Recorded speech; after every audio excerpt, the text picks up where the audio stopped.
കനകരാജ്യം. ഈ ഒരു സിനിമ കാണാനുള്ള പ്രധാനമായിട്ടുള്ള കാരണം മുരളി ഗോപി എന്ന ആക്ടർ തന്നെയാണ്. മോർ ദാൻ ആക്ടർ, അദ്ദേഹം ഒരു നല്ല ക്രിയേറ്ററാണ്. ഇപ്പോൾ നമ്മൾ ലൂസിഫർ സിനിമയായിരുന്നാലും വരാനുള്ള എമ്പുരാൻ എന്ന് പറയുന്ന സിനിമയായിരുന്നാലും ഇതിൻ്റെയൊക്കെ ഒരു ബാക്ക് ബോൺ അല്ലെങ്കിൽ അതിൻ്റെ ഒരു ഹാർട്ട് എന്ന് പറയുന്നത് മുരളി ഗോപിയുടെ റൈറ്റിംഗ് സ്കില്ലാണെന്നാണ് ഞാൻ വിശ്വസിക്കുന്നത്. അപ്പോൾ അതുകൊണ്ട് തന്നെ അദ്ദേഹം ഒരു സിനിമ കമ്മിറ്റ് ചെയ്യുമ്പോൾ, അദ്ദേഹം നടനായിട്ട് അഭിനയിക്കാനായിട്ട് ഒരു സിനിമ കമ്മിറ്റ് ചെയ്യുമ്പോൾ ആ സ്ക്രിപ്റ്റിനകത്ത് എന്തെങ്കിലും ഒരു സാധ്യത അല്ലെങ്കിൽ ഒരു പുതുമ ഉണ്ടാകും എന്നുള്ളൊരു പ്രതീക്ഷയിലായിരിക്കുമല്ലോ അദ്ദേഹം കമ്മിറ്റ് ചെയ്യുന്നത്. പിന്നെ ഇതിൻ്റെ ട്രailer, ഞാൻ പൊതുവെ മലയാള സിനിമകളുടെ ട്രailerൊന്നും കാണാറില്ല. പക്ഷേ ഞാൻ ഇപ്പോൾ സിനിമ കണ്ടിട്ട് ഈ സിനിമയുടെ ട്രailer നോക്കിയപ്പോഴത്തേക്ക് കറക്റ്റ് ട്രailerാണ്. അത് നമുക്ക് ഒരു സിനിമ എന്താണെന്നുള്ളതിനെക്കുറിച്ചൊരു നല്ല ഐഡിയ തരും. അതായത് ഓവർ ഹൈപ്പിംഗ് ഒന്നുമില്ല. പിന്നെ അത് കഴിഞ്ഞിട്ട് ഈ പ്രൊമോഷൻ എന്നും പറഞ്ഞ് ഈ നടന്മാർ വന്നിട്ട് കുറേ നുള്ളിപ്പറക്കുന്ന ചാനലുകളുണ്ടല്ലോ. അതായത് സിനിമയുടെ കണ്ടന്റുമായിട്ട് ഒരു ബന്ധമില്ലാത്ത രീതിയിൽ കുറേ തള്ളുകളും കാര്യങ്ങളും ഒക്കെ ആകുമ്പോഴത്തേക്ക് ഈ സാധനം അങ്ങോട്ട് വൈറലാകുകയും ചെയ്യും. പക്ഷേ അത് ശരിക്കും ഒരു തെറ്റിദ്ധാരണ പരത്തും. സിനിമ എന്ന് കാണുമ്പോഴത്തേക്ക് ഈ പറഞ്ഞ കണക്കുള്ള ഒരു സംഭവം സിനിമയ്ക്കകത്തൊരു പ്രത്യേക എക്സെപ്ഷണൽ സംഭവങ്ങളൊന്നും നമുക്ക് കാണാൻ കിട്ടത്തില്ല.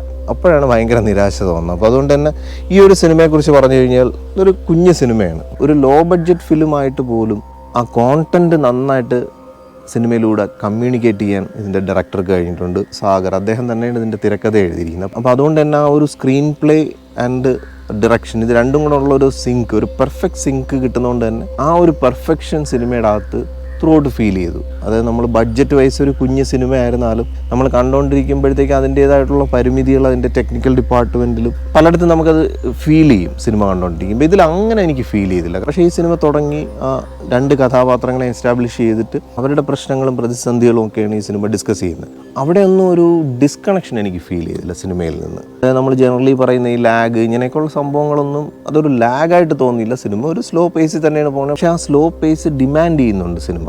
അതായത് നമ്മുടെ ഇന്നത്തെ ജനങ്ങളുടെ പ്രശ്നങ്ങളും അവരുടെ സാമ്പത്തിക പ്രതിസന്ധികളും ഒക്കെ അതുമായിട്ടൊക്കെ കണക്ട് ചെയ്യുന്ന ഒരു റിലവൻറ്റ് ടോപ്പിക് അധികം മൂവീസിൽ ഡിസ്കസ് ചെയ്യുന്നില്ല. അപ്പോൾ ഈ ഒരു സിനിമയ്ക്കകത്ത് അങ്ങനെ ഡിസ്കസ് ചെയ്യുന്നതുകൊണ്ട് തന്നെ എനിക്ക് ഒന്നൊരു നല്ല കുടുംബചിത്രമായിരിക്കും എന്നുള്ളൊരു പ്രതീക്ഷയിലാണ് ചെയ്യുന്നത്. But okay. പിന്നെ അഭിനയത്തിൻ്റെ കാര്യത്തിൽ ഇന്ദ്രൻസ് പൊതുവെ ചെയ്യുന്ന കഥാപാത്രങ്ങളിൽ നിന്ന് വലിയൊരു വ്യത്യസ്തതയൊന്നും എനിക്ക് തോന്നിയില്ല. അത് ആ ഒരു പാറ്റേൺ പിടിച്ച് തന്നെയാണ് അത് ചെയ്തിരിക്കുന്നത്. പക്ഷേ മുരളി ഗോപി ചെയ്ത കഥാപാത്രത്തിന് അദ്ദേഹം നന്നായിട്ട് അത് ചെയ്തിട്ടുണ്ട്. തിയേറ്ററിൽ പോയിരുന്ന് ഇങ്ങനെ ബോറടിച്ചിരുന്ന് കണ്ട് തീർക്കേണ്ട ഒരു അവസ്ഥ തോന്നിയില്ല.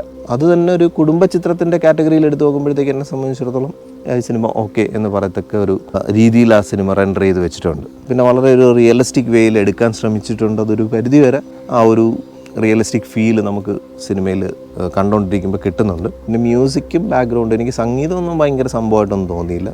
പാട്ടുകളൊക്കെ ഉണ്ട്, അതൊക്കെ സിനിമയെ അങ്ങ് ഭയങ്കരമായിട്ട് ലിഫ്റ്റ് ചെയ്യുന്നൊന്നുമില്ല. But okay. ഇങ്ങനത്തെ സിനിമകളൊക്കെ പൊതുവേ നമ്മൾ ഈ ടെക്നിക്കൽ സൈഡ്, ഞാൻ ആദ്യം പറഞ്ഞ പോലെ ടെക്നിക്കൽ സൈഡും കൂടെ അങ്ങോട്ട് വീക്കാവും. അപ്പോഴാണ് നമുക്ക് ഇതെങ്ങനെയൊക്കെ തട്ടിക്കൂട്ടി എടുത്ത് വെച്ചിരിക്കുന്ന എനിക്ക് തോന്നുന്നത്. സിനിമാറ്റോഗ്രഫിയൊക്കെ അത്യാവശ്യം വേണ്ട രീതിയിൽ, അതായത് ആ കഥാപാത്രങ്ങൾ ഓരോ പ്രശ്നങ്ങളിലൂടെയൊക്കെ കടന്നു പോകുമ്പോഴൊക്കെ സിനിമാറ്റോഗ്രഫിയിൽ കൂടെ ആ ഒരു മൂഡ് ക്രിയേറ്റ് ചെയ്യാൻ പറ്റിയിട്ടുണ്ട്. അത് അത്ര ഈസി അല്ല. അപ്പോൾ അവിടെയൊക്കെയാണ് ഒരു ലോ ബഡ്ജറ്റ് മൂവി ആണെങ്കിൽ പോലും കുറച്ച് എഫേർട്ട് എടുത്ത് ചെയ്തിരിക്കുന്ന ഒരു സിനിമ കാണുന്ന ഒരു ഫീല്. അപ്പോൾ എന്തായാലും പേഴ്സണലി എനിക്ക് വർക്കായി എന്ന് വെച്ച് കഴിഞ്ഞാൽ ഞാൻ ഏതൊരു സിനിമ കണ്ടാലും അതിനകത്തൊരു ഇമ്മേഴ്സീവ് ഫീലിംഗ് ഉണ്ടെങ്കിൽ, നമ്മൾ സിനിമയിലോട്ട് കണക്റ്റ് ആവുന്നുണ്ടെങ്കിൽ സിനിമ എനിക്ക് വർക്കായി. അപ്പോൾ അതുകൊണ്ട് തന്നെ ഞാൻ ഈ ഒരു മൂവിക്ക് IMDbയിൽ ഔട്ട് ഓഫ് 10 8 റേറ്റ് ചെയ്യുന്നു. നാളെ ഇന്ത്യൻ കാണണം. അപ്പോൾ എന്തായാലും ഇന്ത്യൻ കണ്ടിട്ട് അതിൻ്റെ ഒരു റിവ്യൂ ആയിട്ട് നമുക്ക് വീണ്ടും കാണാം. Thank you for watching and thank you for supporting me.